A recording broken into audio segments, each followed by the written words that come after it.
Vous écoutez À suivre sur Arte Radio. Sniffer, bon, il y en a peut-être qui sniffaient sur un coin de table, dans un coin, mais pas devant les enfants. Moi, j'ai quand même des souvenirs petites où ça sniffait dans le salon. Hein. Je l'ai vu. Ouais, peut-être. Sniffer, peut-être. Mais à te piquer, sûrement pas. Ouais. J'ai jamais vu ta mère se shooter, je crois. Elle se levait, elle disait « excusez-moi », puis elle allait aux toilettes. Elle allait à la salle de bain. D'accord. Puis elle revenait 5 minutes après, en rigolant, et tout. Puis c'est tout. Et puis tout le monde faisait pareil. Mais on ne se mettait pas dans la même pièce pour se shooter en même temps. Mais il y en a qui sortaient des toilettes, l'autre qui rentrait, etc. Bon, ça, on savait. Vous faisiez pas ça en groupe? Ah non, non, jamais. Jamais. Seule chose qu'on ait fait en groupe, c'était de faire l'amour. Ouais. Mon héroïne. Un documentaire d'Audrey Bissonnier-Chazal, réalisé par Charlie Marcelet. Premier épisode. Les vies de ma mère. Mes parents sont morts du sida au début des années 90. Ils avaient 39 ans tous les deux. D'abord mon père, puis ma mère. J'avais 12 ans. Pour survivre, je me suis inventé une histoire merveilleuse. J'en ai fait des héros d'une fable rock'n'roll. Ma mère, une jeune aristo du 16e arrondissement, et mon père, un photographe curieux de tout, s'aimaient follement. Ils vivaient vite, ils roulaient vite, ils aimaient faire la fête, et tout un tas de gens cool gravitaient autour d'eux. Pour moi, ils incarnaient la liberté, jusqu'à attraper le sida. Et j'en étais presque fière. D'ailleurs, je sentais bien que cette histoire fascinait tous ceux à qui je la racontais. Et pendant longtemps, j'ai tout fait pour être comme eux. Je voulais mourir jeune, brûler la vie par les deux bouts, et surtout, je ne voulais pas d'enfant. Tu m'entends là? Oui, je t'entends. Bien sûr que je t'entends. Maman, mais comment? Et puis un jour, il y a 4 ans, j'ai eu une petite fille. Mao, je vais te faire couler ton bain. Tiens, j'avais 39 ans. Mais qu'est-ce que tu fais? Comme si j'avais attendu d'avoir leur âge quand ils sont morts, pour voir si je pouvais dépasser ce cap. C'est l'heure du bain, là. C'est... Pourquoi tu prends tes poupées? parce que c'est mes filles. Depuis sa naissance, tout a changé. J'ai eu une révélation. L'histoire merveilleuse que je m'étais racontée sur la vie de mes parents ne colle pas du tout avec le fait d'avoir un enfant dans les pattes. C'est qui tout ça, là? C'est mes filles et mes garçons. Moi qui pensais avoir tout réglé, avoir fait mon deuil, même si ça veut pas dire grand-chose, en fait j'avais mis pas mal de trucs sous le tapis. Tu trouves pas que ça fait un peu beaucoup? C'est vrai que j'en ai 7. Et tu trouves pas que ça fait un peu beaucoup? Je crois accentue. Enfin, bébé, toi, accent. Je vois Mao grandir et un effet miroir se met en place. Les rôles s'inversent. Parfois, quand je la regarde, je sais plus si c'est elle que je vois ou si c'est moi enfant. Et moi, je deviens ma mère et des images embuées et floues ressurgissent.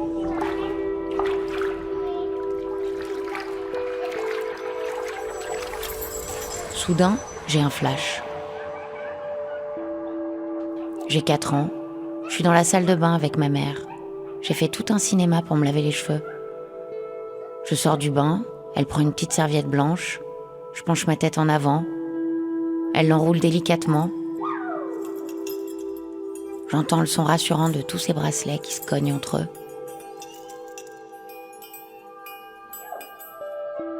Et me voilà avec ma serviette autour de la tête. Je suis tellement fière de ressembler à ma mère.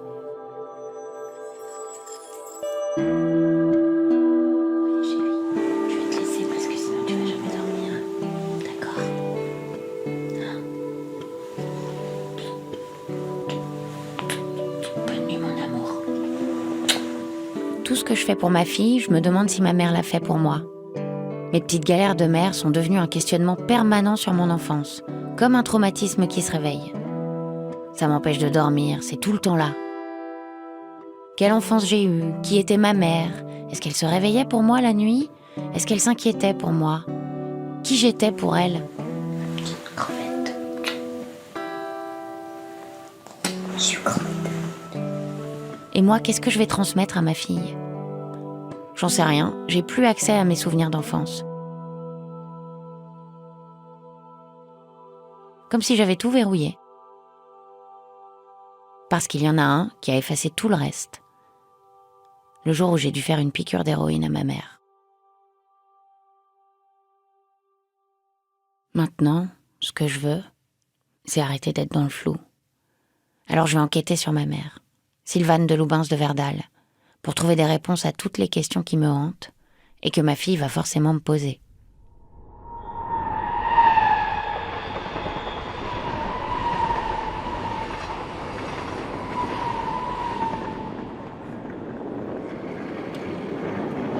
Oui, Graciane, c'est Audrey, je suis à la gare, sortie du train. Voilà, bon, j'imagine que tu vas pas tarder. Graciane, c'était l'amie d'enfance de maman. Elles étaient au CP ensemble, dans le 16e arrondissement de Paris. Elles ne se sont jamais quittées, jusqu'à la fin. Comme je suis heureuse. Ah, moi aussi, je suis contente de le voir. Je te serre dans mes bras. Tu sais que je crois que la dernière fois que je suis venue te voir ici, c'était avec maman. Vous aviez failli louper le train, tu te souviens pas? Non, ça je me souviens pas. Avec Sylvane, c'était toujours comme ça. Ah bon? C'était toujours dernière limite. Dernière limite. C'est plus vraiment mon style. Moi maintenant, je déteste être en retard. C'est qu'un détail, mais à la fin de mon enquête, avec tous ces petits détails, peut-être que je réussirai à mieux connaître ma mère. Mais ce qui m'intéresse le plus, là, comme une curiosité malsaine, c'est sa consommation d'héroïne. Elle avait plusieurs vies, entre sa vie professionnelle, sa vie de famille, et puis toute cette vie de défonce parallèle à tout ça. Ça devait être très difficile parce que fallait qu'elle donne le change, fallait pas qu'elle montre voilà, cette addiction, quoi. Parce qu'en fait, elle a jamais arrêté de prendre de l'héros. Alors, elle a tellement essayé. Ah ouais. Elle a tellement essayé, si tu savais. Et maman, elle se piquait. Oui. Et papa? Oh oui, aussi, oui. Ah bon? Oui. Tu crois qu'elle aimait quoi là-dedans? Ça fait quoi? T'en as jamais pris de l'héros? Enfin, j'ai goûté une fois en sniffant, mais ça n'a pas été... Oui. Je me suis jamais dit, waouh, qu'est-ce que c'est dingue. Avant d'avoir Mao, j'ai un peu tout essayé, et surtout la coke. J'ai même fait une cure, comme maman. Je voulais faire la fête et ne plus penser à rien. Surtout pas à son absence. Ça a plutôt bien marché. 15 années de fuite en avant. Jusqu'à ce que je me perde là-dedans. Elle avait ce grand besoin d'amour, ce grand besoin d'amour. Et quand tu as ce flash de l'héroïne, c'est que de l'amour. C'est un flash d'amour. Tout d'un coup, tu es dans une espèce de paradis. Mais contrairement à la coke, c'est une drogue où tu es plus dans un état un peu de léthargie, non? T'es pas dynamique. Non, t'es pas dynamique. Ouais. T'es scotché. D'accord. Tu peux vivre en prenant de l'héros tout le temps? Sylvane, c'était régulier. C'était une accoutumance qui a duré des années. Donc son corps était tellement habitué que ça l'a défoncé à peine.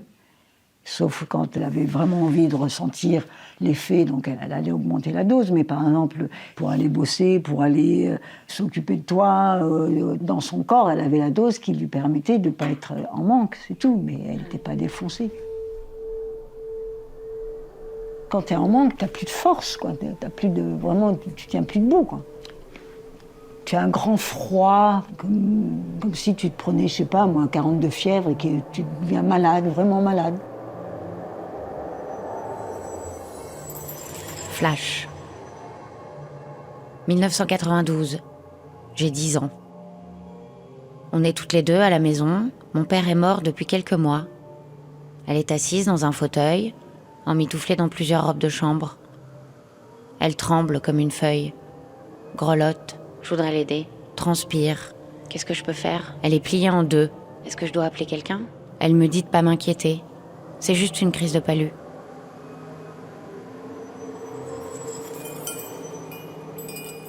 « 1997. J'ai 15 ans. Je suis en pension pour filles, à la Légion d'honneur. On est tout en uniforme. Une copine me fait écouter Mano Solo. Ça fait déjà 3 ans qu'elle est morte. Ça fait des heures que tu l'attends.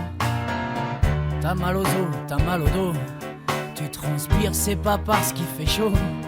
Et tu trembles, c'est pas parce que t'as froid. Et tu l'attends. En fait, le salaud, c'était pas le palu. Il prend son temps, il sait qu'il aura ton argent. Tu ferais n'importe quoi pour avoir ton petit képa. Oh, oh, tu voudrais la sentir déjà au creux de ton bras. Oh, la femme de ceux qui n'en ont pas.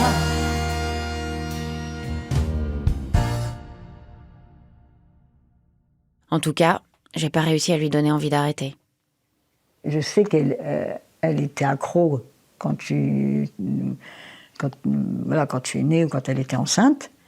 Elle prenait de la drogue en sachant qu'elle était enceinte. Oui. Oui. Ouais.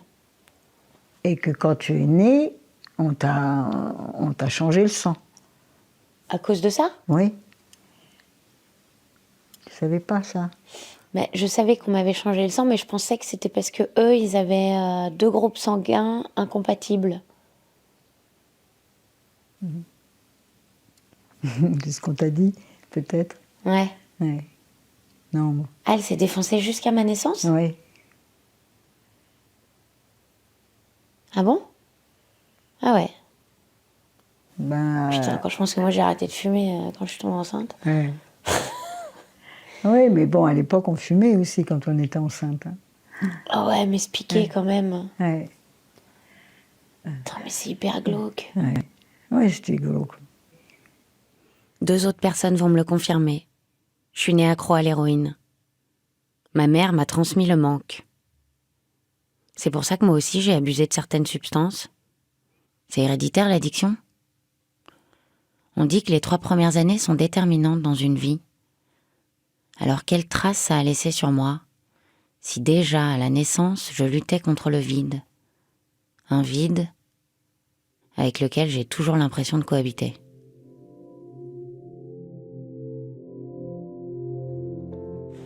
Voilà. Est-ce que c'est toi qui me lis l'histoire, Mao? Non. Pourquoi? Parce que je sais pas lire. Ah ouais? Tu me lis ça. Ce serait bien que tu Tu apprennes me à lis lire ça, quand même. maman. Alors, le matin, comme tous les matins, mon papa est un père ordinaire avec du poil dru au menton et des... Basket au pied. Il m'aide à m'habiller et il m'apprend à faire mes lacets parce que les scratchs... C'est pour les bébés. Et je suis... Pas un bébé.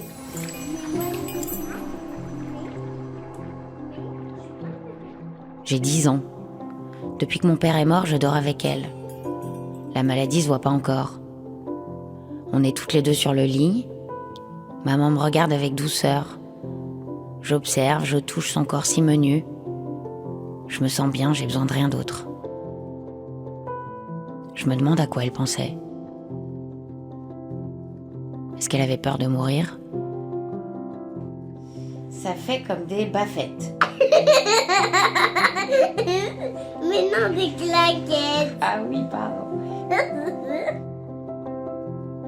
Comment elle en est arrivée là?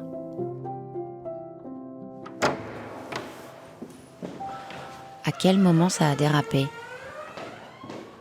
Oh, Vérane. Ça va? Vérane, c'est la sœur de Graciane. C'était un peu comme une grande sœur bienveillante pour maman. Je me souviens de Noël joyeux et bruyant chez elle, dans le 16e. Rue d'Auteuil, j'adorais passer du temps dans cette maison bobo avant l'heure.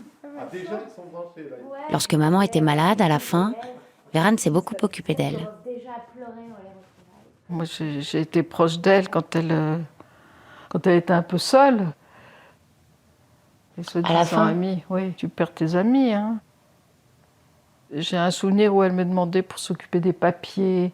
Parce que je crois qu'Olivier avait laissé un peu le beans. Donc, tu parles. Olivier, c'est mon père. Et le beans, c'est le gros paquet de dettes qu'il nous a laissé quand il est mort. Mais ouais, mes parents, ils vivaient vraiment dans le présent. Ils avaient une vie. Les héros rock'n'roll, ça crame tout. Bon, je savais qu'elle déconnait. C'est là où elle m'épatait, parce qu'elle avait un boulot. Elle allait au boulot tous les jours. Quand elle travaillait, elle était lucide. C'était pas une, comment on appelle ça, une junkie. Voilà. Alors c'est ça que j'ai du mal à comprendre, moi. Si on remonte le fil, bon déjà, est-ce que tu pourrais me la décrire, tu vois? Genre quand elle était jeune, elle était comment? Oh bah la petite minette du 16e, hein. Ah oui. Ah oui, oui. À la dernière mode, gay, aller à des booms, les petites minettes voilà, de la chanson de Dutronc, quoi, un peu. On est de cette génération-là. J'ai pas peur des petits minets qui mangent leur ronron au drugstore. Mais c'est vrai que Graciane et Sylvane, à un moment, oui, on a un peu senti que ils avaient déraillé un petit peu, pas par des junkies, comme tu dis, par ces petits minets du 16e, plein de fric et... Ouais, c'est ça. Et oui. Dans Sylvane, moi, elle m'amusait, parce qu'elle avait des discours de petite bourgeoise, de fille de bonne famille, et on se tient bien, et on parle bien le français, on ne va pas au coiffeur, on machin, tu vois, c'est très... Ouais. Comme nous tous, parce qu'on a été élevés là-dedans. Elle s'appelait quand même Sylvane de Verdal, avec un nom à tiroir, comme dirait ma grand-mère. Elle habitait avenue de Versailles. C'est bizarre, mais entendre tout ça, ça me rassure.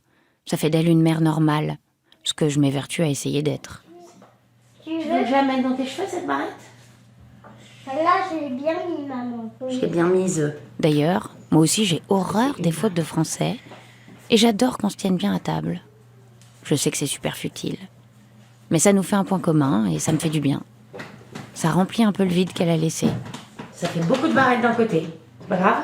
Non. Ok. Chaussures pour moi.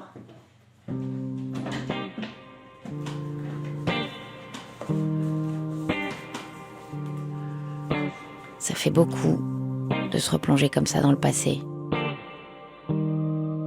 C'est pas évident de reparler d'elle.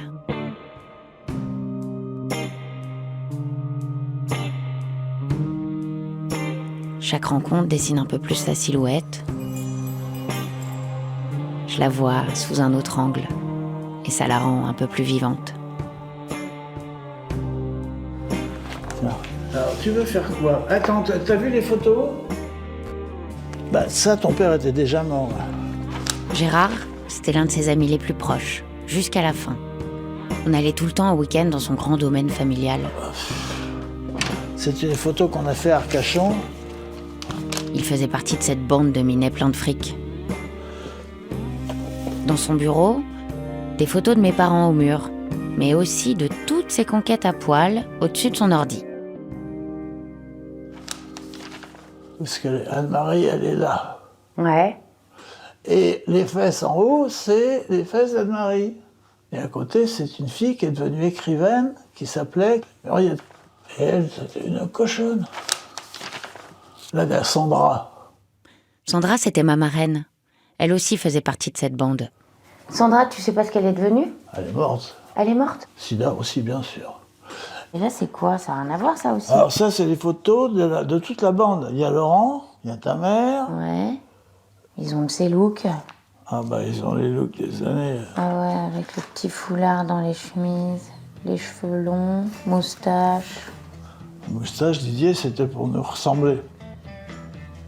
On avait des voitures, on sortait, on fumait des shit.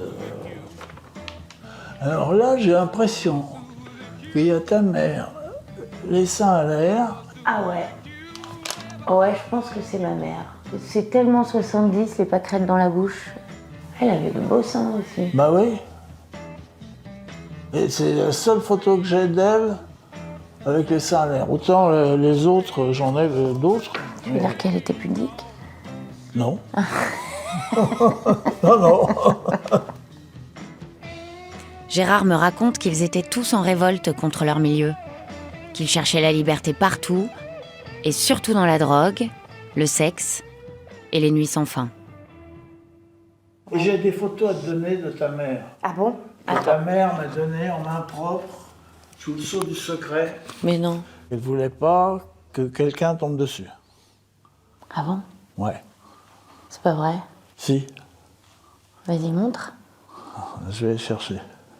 En quelques secondes, je me fais les films les plus fous. Mais elle te les a donnés quand?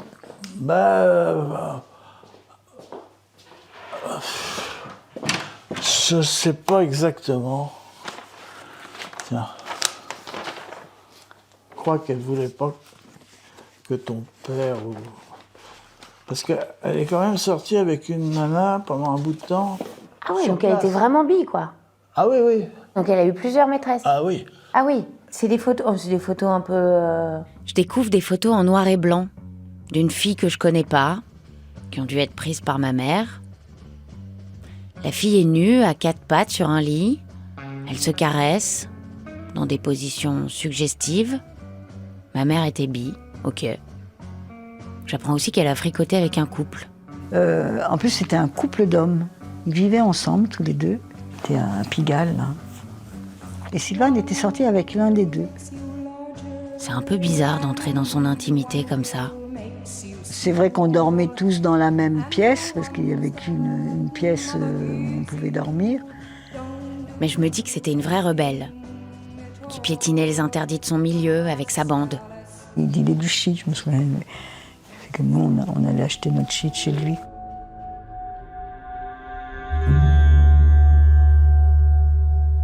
Gérard me raconte qu'à l'époque, ils ont tous été à un moment donné attirés par l'Asie, cet ailleurs où rien n'était interdit. Là, on est en 72. C'était la guerre partout, sauf en Thaïlande. Il a été l'un des premiers de la bande à partir. Et donc, on a réussi à obtenir un visa pour aller au Laos. Le Laos, qui à l'époque était entièrement communiste, sauf les 2 villes principales, Vientiane et Lumpawang. Et pourquoi vous vouliez aller là-bas? Comme ça, pour visiter.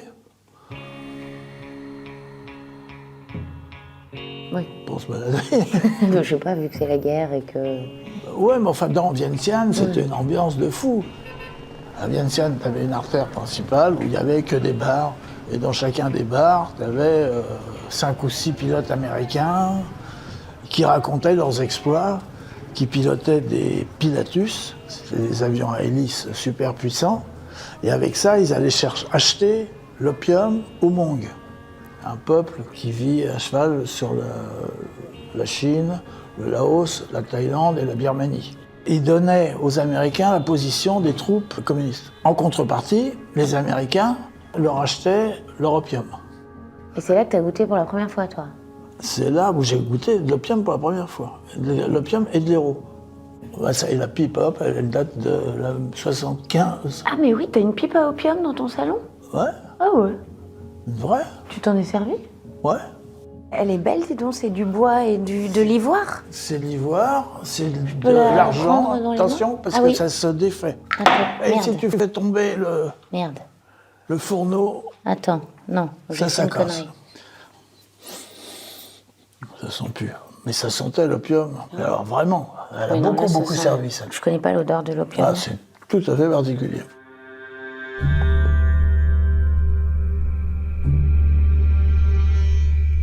Gérard me raconte ses semaines passées chez Simone à Vientiane. Une fumerie d'opium bien connue des quelques Français venus se défoncer sur place. C'est comme dans Indochine, Catherine Deneuve. Prépare l'opium pour lui aussi.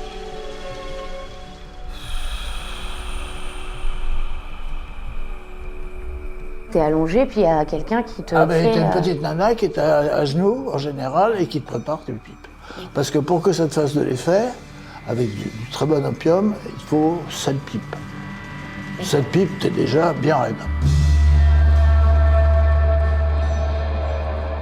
Quand j'étais petite, ma mère me racontait son voyage au Laos. Est-ce que ma mère t'avait parlé de son voyage en Asie?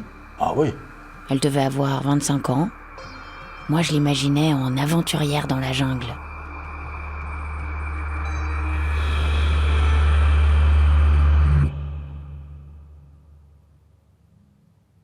Elles sont passées par Bangkok avec Sandra et elles sont allées directement au Laos.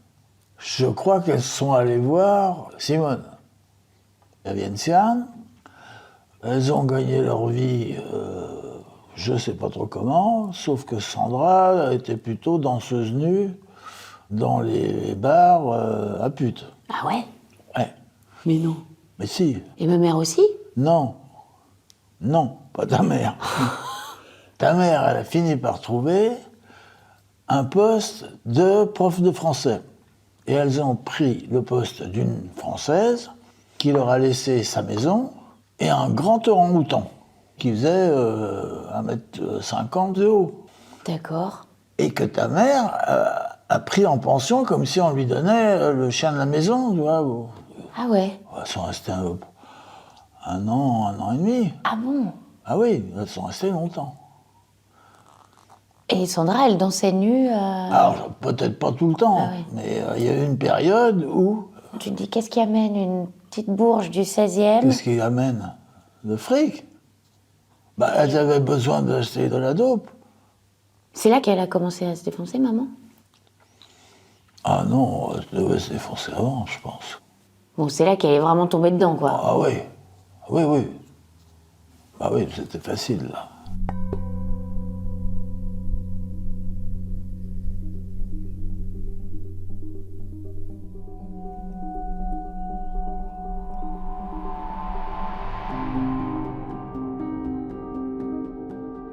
J'ai été au Laos moi aussi quand j'avais 29 ans avec une amie. J'ai essayé de fumer de l'opium comme elle. Bon, je me suis fait arnaquer, ça m'a rien fait. Oui, on monte là. Non, tu veux monter là? Oui, parce que c'est plus L'ascenseur rapide. Voilà, faut l'attendre, hein, il est au 5e étage. J'ai tellement voulu me connecter à ma mère. Et ça a toujours sonné creux. Comme si elle était là, juste derrière une vitre et que j'arrivais pas à la toucher. Ça va, maman, tu m'entends? Oui. Et là, avec tout ce qu'on me raconte, je me rapproche enfin un peu d'elle. Tu veux qu'on fasse une sieste dans le canapé, toutes les deux? Oui. Et je me dis que j'aimerais vraiment la rencontrer aujourd'hui. Pour passer juste quelques minutes avec elle. Parce que c'est la sieste. Mais pas dans la nuit où on dort sur le canapé toutes les deux. Non. Juste la sieste. À suivre sur Arte Radio.